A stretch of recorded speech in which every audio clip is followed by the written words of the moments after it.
Sir मैं देश का पहला विजुअली चैलेंज प्रेसिडेंट बनना चाहता हूँ। लोगों ने कहा श्रीकांत हो, रजनीकांत नहीं। 12th स्टैंडर्ड में श्री को 98% आए।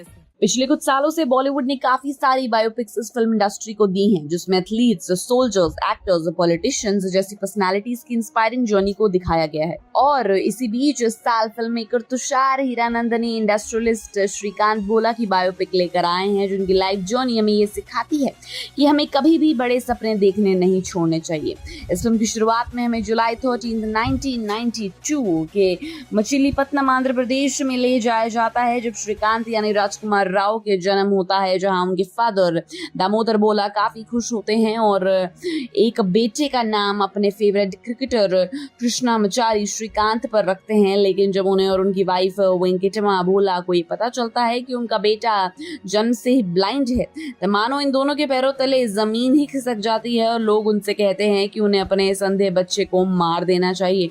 और फिर हम देखते हैं कि दामोदर अपने बेटे को मारने की कोशिश करता है और रोता जाता है, लेकिन उसकी वाइफ उसे ऐसा करने से रोकती है।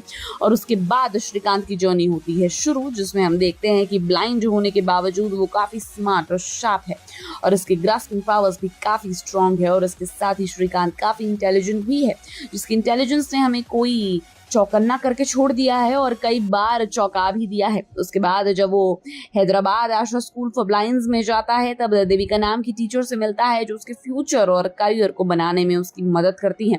उसके बाद जब वो 10th पास करता है तो साइंस स्ट्रीम सिलेक्ट करने के बारे में सोचता है, लेकिन हमारी इंडियन एजुकेशनल सिस्टम के हिसाब से विजुअली इंपेयर्ड लोग साइंस सेलेक्ट नहीं कर सकते। और उसके बाद शुरू होती है सिस्टम से लड़ाई।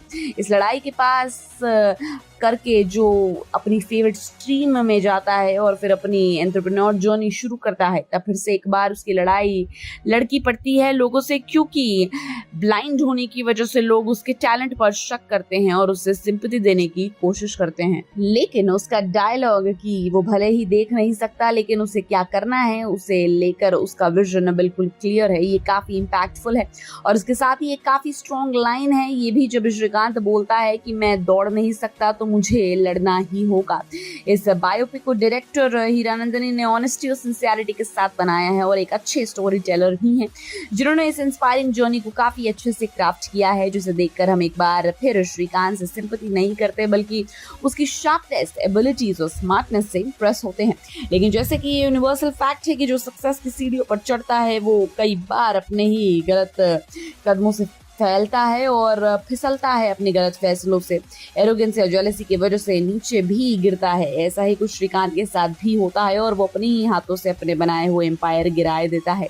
तो वही राजकुमार राव का परफॉर्मेंस की बात की जाए तो उन्होंने इस फिल्म में अवार्ड विनिंग परफॉर्मेंस दी है और उन्होंने अपने कंफर्ट जोन के बाहर आ रहे एक ऐसे कैरेक्टर को प्ले किया है जिसने हम सबका दिल जीत लिया है। साथ ही ज्योतिका को एज अ देविका का परफॉर्मेंस भी बेस्ट है, जिन्हें देखकर हमें ऐसा फील होता है कि एक के पास एक ऐसा मेंटोर तो होना ही चाहिए जो उन्हें सही रास्ता दिखाए और उनका कैरेक्टर कहीं ना कहीं तारे ज़मीन पर जैसे आमिर खान का था वैसा है। तो वहीं शरद खेलकर जो फिल्म में श्रीकांत के बिजनेस पार्टनर का रोल प्ले कर रहे हैं, उन्होंने फिर से एक बार अपनी वर्सेटैलिटी के साथ हमें इम्प्रेस किया है और उसी तरह से LIF का स्क्रीन प्रेजेंस भी काफ़ी अच्छा है, जिन्होंने सीरियस पेस पर चल रही मूवी को डिलाइटफुल बना दिया।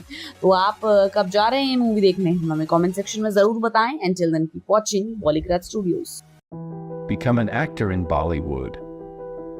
WhatsApp hi to 88288 588.